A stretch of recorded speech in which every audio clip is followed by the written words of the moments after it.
서해의 공기가 유난히 무겁게 내려앉아 있던 최근 몇 년 동안 한국은 누구도 예상하지 못한 길을 조용히 그러나 단호하게 걸어왔습니다. 세계 곳곳에서 군사적 긴장이 폭발하고 전쟁의 그림자가 짙어지는 가운데 한국은 단 한 가지를 선택했습니다. 남들이 두려워 눈치만 보는 무기 개발이 아니라 스스로의 생존과 미래를 보장할 진짜 전략 무기를 직접 만들어내는 길이었습니다. 바로 그 중심에 KF-21이 서 있고 그 아래에 한국형 극초음속 공대함 미사일이라는 이름 없는 존재가 서서히 모습을 드러내고 있습니다. 중국은 최근 들어 서해 일대를 사실상 자기들의 앞마당처럼 떠들고 있지만 한국의 시선은 이미 그 움직임을 모두 읽어내고 있었습니다. 중국 항공모함 전단이 서해로 진입하는 순간 한국의 무역로가 단숨에 봉쇄될 수 있다는 것은 분명한 사실이었고 이를 막기 위해서는 기존의 아음속 미사일로는 턱없이 부족했습니다. 그래서 한국은 아무도 눈치채지 못한 사이에 극초음속 공대함 미사일 개발에 착수했고 그 결과는 중국이 가장 두려워하는 방향으로 흘러가고 있습니다. KF-21은 단순한 전투기가 아닙니다. 한국이 처음으로 무기통합의 주도권을 확보한 플랫폼이라는 점에서 전쟁 개념을 완전히 바꾸는 무기였습니다.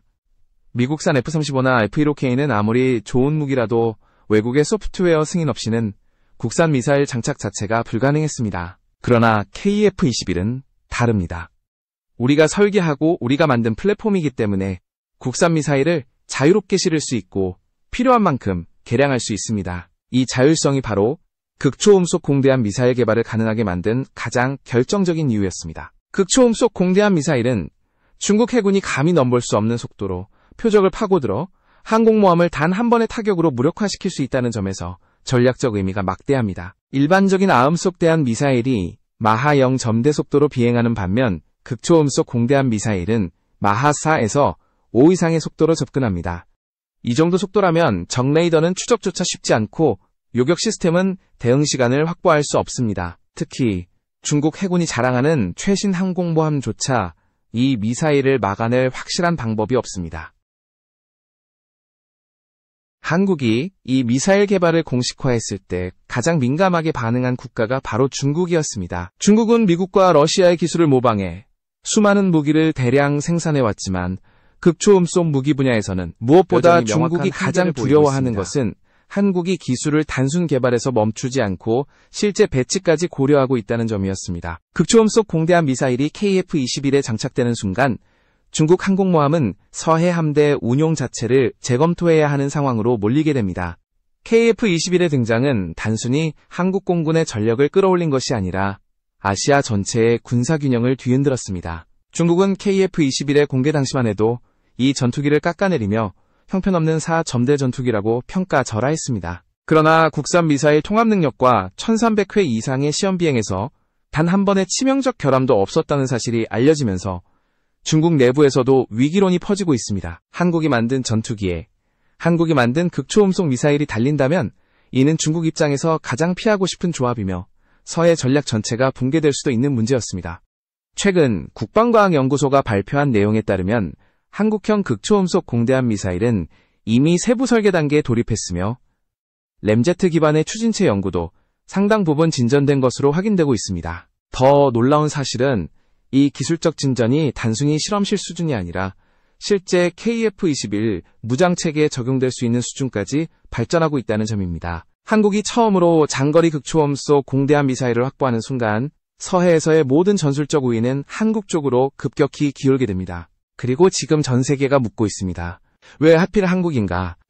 왜 한국만이 이런 속도로 미래 무기를 개발할 수 있는가? 그 답은 단순합니다. 한국은 방어가 아니라 생존을 위해 무기를 만드는 나라입니다. 주변 강대국들의 군사 압박 속에서 스스로 지키지 않으면 안 된다는 절박함이 기술력과 속도를 끌어올리는 것입니다.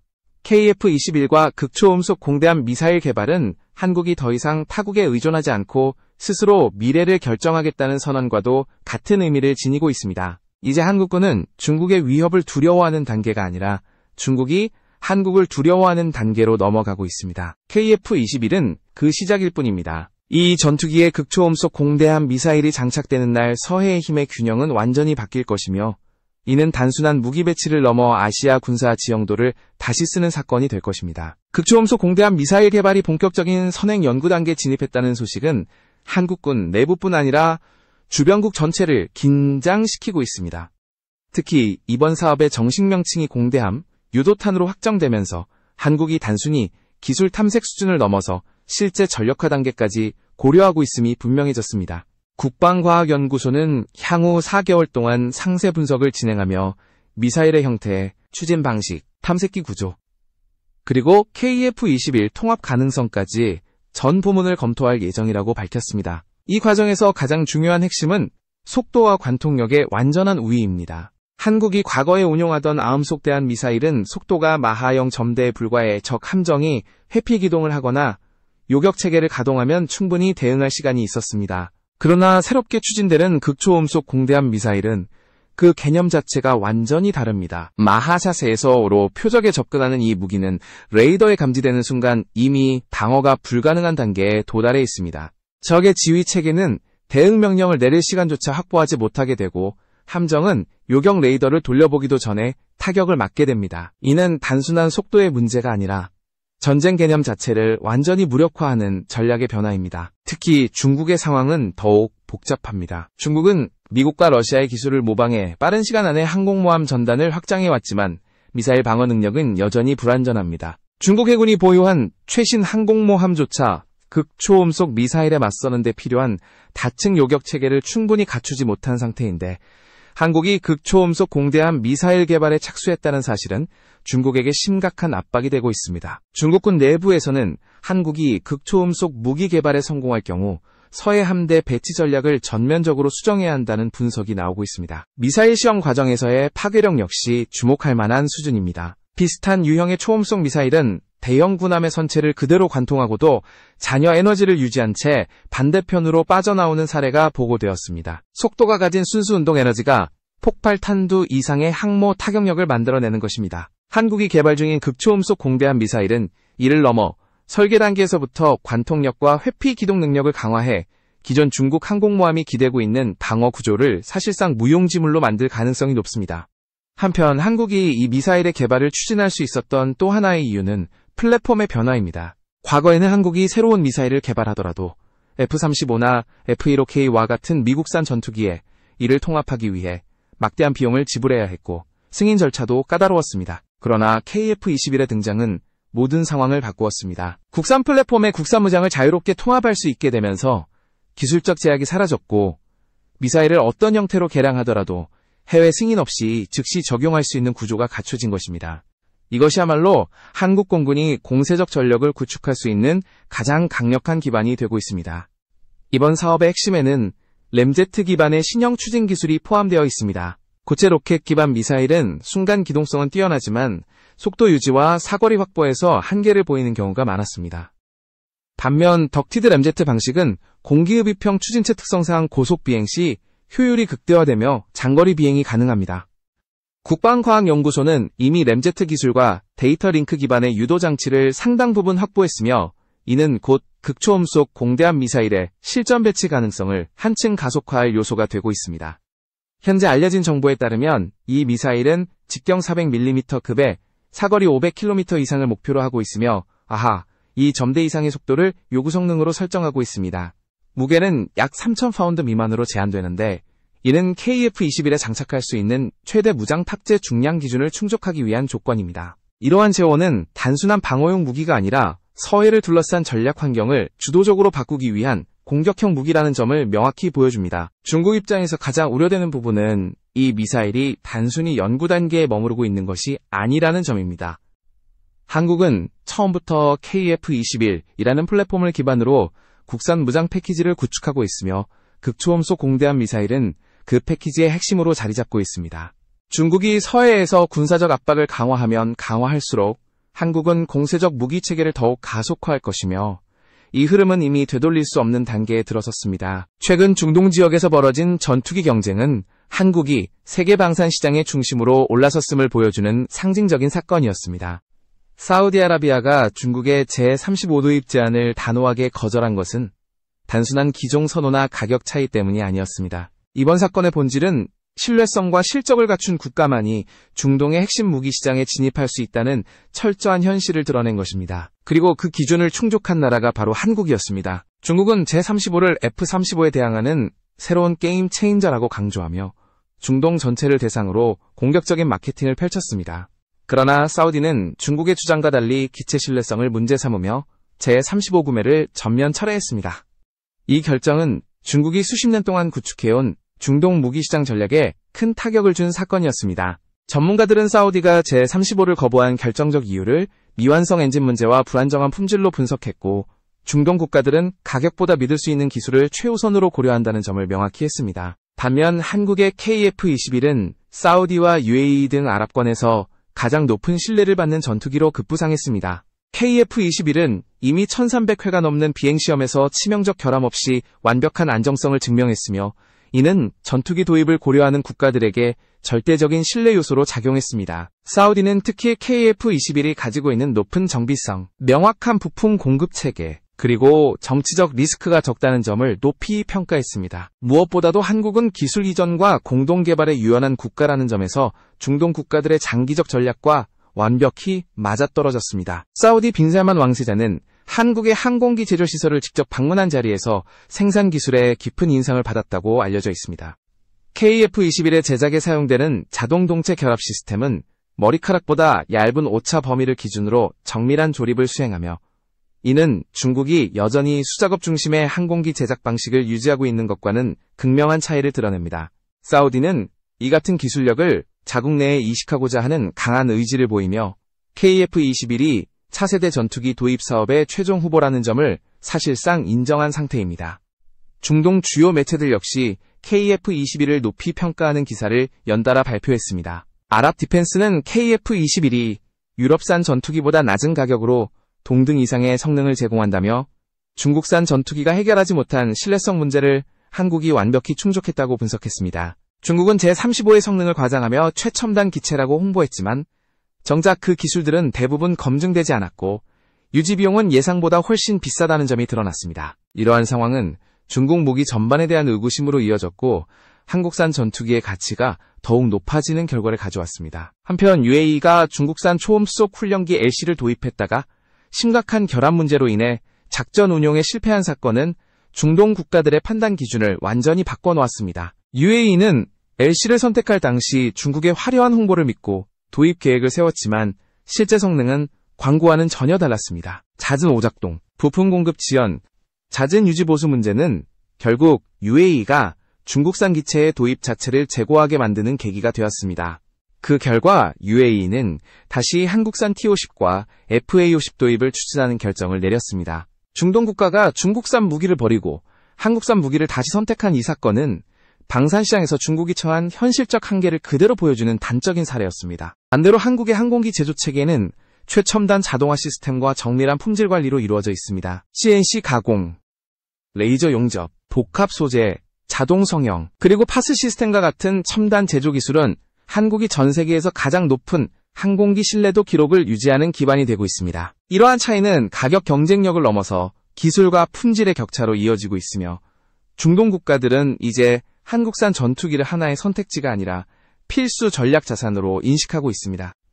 이 모든 흐름 속에서 KF-21은 단순히 한국 공군의 차세대 주력 전투기가 아니라 세계 전투기 시장을 재편할 핵심 전력으로 자리 잡았습니다. 중국은 여전히 수량을 앞세운 방식을 고수하고 있지만 중동 국가들은 더 이상 가격만을 보고 무기를 선택하지 않습니다. 이제 세계는 확실한 실적과 신뢰성을 우선으로 판단하고 있으며, 이 기준을 충족하는 국가가 한국이라는 점이 명확해지고 있습니다. 한국은 이미 방산 강국으로 도약했고, KF-21은 그 변화를 상징하는 대표적인 무기체계가 되었습니다.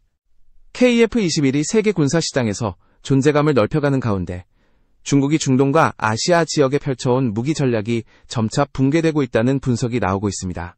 특히 FA-50과 KF-21의 조합은 중국이 전통적으로 영향력을 행사해온 국가들까지 한국산 무기를 주목하게 만드는 강력한 흐름을 만들어내고 있는데, 이는 단순한 기술 경쟁을 넘어 군사 외교의 판도를 바꾸는 새로운 축으로 평가되고 있습니다. 중국은 지난 수십 년 동안 저가 공세와 대량 생산을 무기로 개발도상국의 시장을 빠르게 장악해왔습니다. 하지만 최근 들어 중국산 무기에 대한 불신이 커지면서 그 영향력은 급속도로 낮아지고 있습니다. 잦은 결함, 부품 공급 지연, 불안정한 품질 관리, 그리고 무엇보다 실제 성능이 광고와 다르다는 점이 여러 차례 드러나며 중국 무기 전반의 신뢰도는 심각하게 흔들리고 있습니다.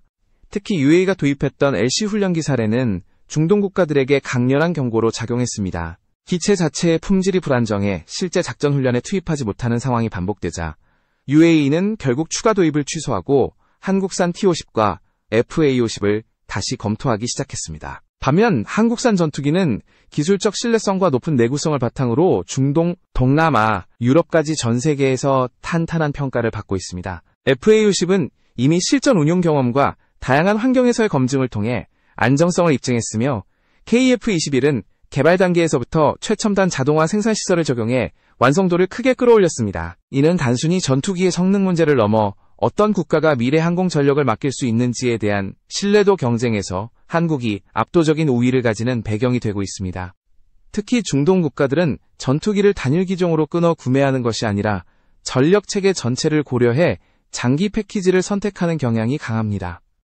이때 FA-50은 중급 훈련기와 경전투기 역할을 동시에 수행하며 KF-21로 이어지는 전술전환 체계를 자연스럽게 형성할 수 있습니다. 이는 한국이 중동에서 한번 계약을 성사시키면 최소 수십 년 동안 안정적인 운영 지원과 업그레이드 시장까지 확보할 수 있음을 의미합니다. 단순한 판매가 아니라 장기적 협력 관계가 구축되는 것입니다. 여기에 더해 한국산 항공기의 유지비가 낮고 부품 공급이 안정적인 점은 중동과 동남아 국가들에게 매우 매력적인 조건입니다. 반면 중국산 전투기는 기체 가격은 저렴하더라도 부품 교체 주기가 짧고 정비 소요가 늘어나며 장기적으로 비용이 크게 증가하는 구조라는 비판을 받습니다. 실제로 중국산 전투기를 도입했던 여러 국가에서 부품 수급 불안과 예상치 못한 결함 문제를 호소하며 작전 가동률이 낮게 유지된 사례가 꾸준히 보고되고 있습니다. 이런 현실적 문제들이 국가들의 선택을 한국 쪽으로 기울게 만드는 핵심 요인이 되고 있습니다. 흥미로운 사실은 한국산 전투기가 중동에서 인정받는 이유가 단순히 기술력 때문이 아니라는 점입니다. 중동 국가들은 전투기 도입 시 정치적 리스크를 매우 중요하게 고려합니다.